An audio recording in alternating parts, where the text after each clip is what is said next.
नमस्कार, मैं हूं सनातनिक और आज आपको एक ऐसे देवी भक्त की कहानी बताने वाला हूं जिसने मुगलों के राजा अकबर को भी चैलेंज कर दिया। एक ऐसी कहानी जो माता रानी की इतनी शक्ति के ऊपर आधारित है, जिसमें ये जो भक्त था ये माता को अपना शीश काट कर अर्पित करता था और इसकी इसी भक्ति को देखकर राजा अकबर भी नंगे पैरी चढ़कर माता रानी के मंदिर आया था और इसने माता को एक छत्र भी चढ़ाया था। और जब वो घमंड में आया तब माता ने उस छत्र के धातु को ही नष्ट कर दिया और आज तक कोई भी इस बात का पता नहीं लगा पाया कि वो छत्र का धातु क्या है, वो किस मेटल से बना है। ना तो वो सोना है, ना तो वो चांदी है, ना वो पीतल है, ना वो लोहा है। असल में वो धातु क्या है ये आज तक कोई भी पता नहीं लगा पाया। चलिए शुरू करते हैं। मैं बात कर रहा हूं कांगड़ा की एक प्रमुख देवी ज्वालामुखी के विषय में। देवी ज्वाला जो भगवान शिव की पुत्री भी मानी गई हैं और इसके साथ ही शक्तिपीठ होने के कारण वहां पर देवी सती का जीभ भाग भी गिरा था, जिस कारण उस शक्तिपीठ की समूह शक्ति को देवी अंबिका माना गया है, यानी कि ज्वालामुखी महाशक्ति, जिसके परम भक्त हुए ध्यानु जो दिल्ली में रहते थे। एक समय की बात है जब ध्यानु भक्त माता रानी के दर्शन को जा रहे थे, तब राजा अकबर के सैनिकों ने उन्हें रोक लिया। क्योंकि ध्यानु भक्त टोली बनाकर जा रहे थे तो राजा अकबर के सैनिकों को यह संदेह हुआ कि शायद वो कहीं युद्ध पर जा रहे हैं, ये लोग खतरा साबित ना हो राजा अकबर के लिए, इसीलिए अकबर के सैनिकों ने उन्हें रोक लिया। जब उन्हें सभा में पेश किया गया तब ध्यानु भक्त ने बड़े गर्व से बताया कि वो अपनी माता यानी कि देवी आदि शक्ति के दर्शनों को जा रहा है और उन्हें वहां पर ना जाने देकर अकबर बहुत बड़ा पाप कर रहा है। तो अकबर ने उनसे पूछा कि कौन है वो शक्ति जो हमसे भी महान है, जो राजा से भी महान है।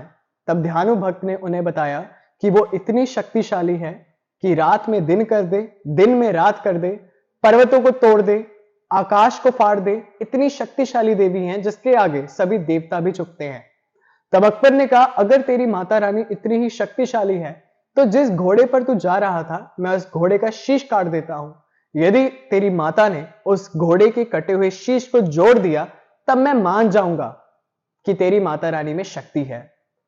तो ध्यानु भक्त ने उसके इस चैलेंज को स्वीकार किया और कहा कि ठीक है, मैं नंगे पैरी चलकर माता के दरबार में जाऊंगा और मेरे आने से पहले मेरे घोड़े का शीश जुड़ चुका होगा।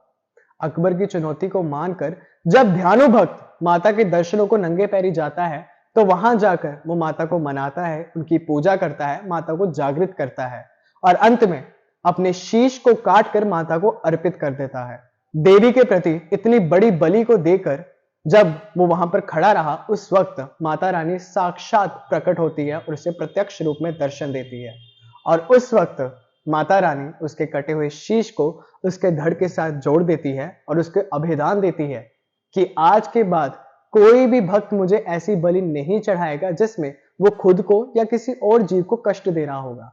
मैं वरदान देती हूं कि आज के बाद नारियल की बलि, नींबू की बलि, कद्दू की बलि, इन सब की बलि मुझे प्रिय होगी। मैं किसी भी प्रकार की जीव की बलि नहीं लूंगी। ध्यानु भक्त के इस आग्रह के बाद कि मेरे घोड़े के शीश को जोड़ दिया जाए और अकबर को आप अपनी शक्ति का परिचय दें, इस आग्रह के बाद देवी अकबर के द्वारा काटे गए घोड़े के सिर को जोड़ देती है। तब तो अकबर के महल में त्राहिमाम मच जाती है। हर तरफ माता की जय जयकारें गूंज उठती हैं और अकबर और उसके सेनापति सभी आश्चर्य में पड़ जाते हैं कि इतनी बड़ी शक्ति है कौन।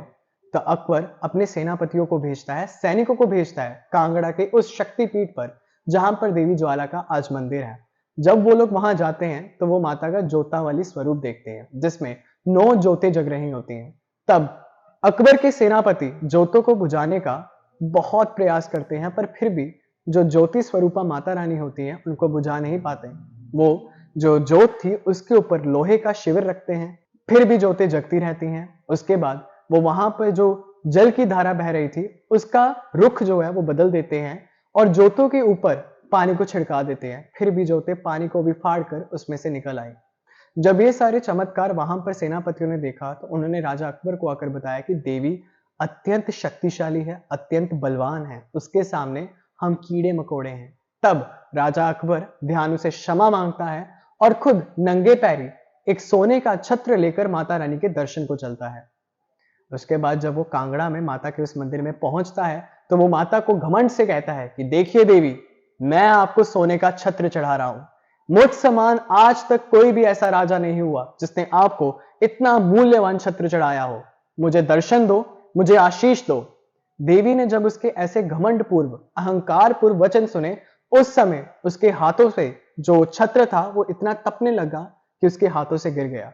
और देवी ने अपने शाप से, अपने कोप से उस छत्र को ऐसा बना दिया कि आज तक कोई भी ये पता नहीं लगा पाया कि वो छत्र किस धातु का बना था।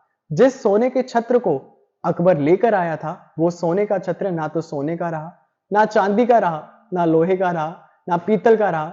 इनफैक्ट उसका धातु पता करना आज के युग में किसी के लिए भी संभव नहीं है। उसके बाद उसने क्षमा मांगी कि मुझे माफ करो, मुझसे गलती हो गई। तब माता ने उसे अभय दान दिया और इसे क्षमा भी किया।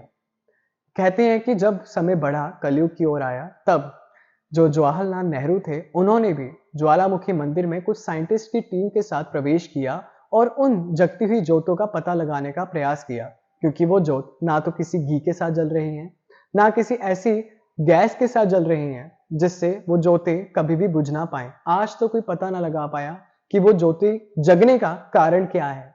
उसमें कोई घी नहीं डलता है, कुछ भी तेल नहीं डलता है, फिर भी उसका सोर्स क्या है, उसका आधार क्या है, साइंटिस्ट भी इस बात का पता नहीं लगा पाए। और तब से लेकर आज तक लोग यही बात को मानते हैं कि जहां पर साइंस की सोच खत्म होती है, वहीं पर स्पिरिचुअलिटी यानी धर्म की सोच शुरू होती है। इसी के साथ आज की वीडियो को हम विराम देंगे और भक्त ध्यानु और माता रानी को प्रणाम करते हैं। धन्यवाद।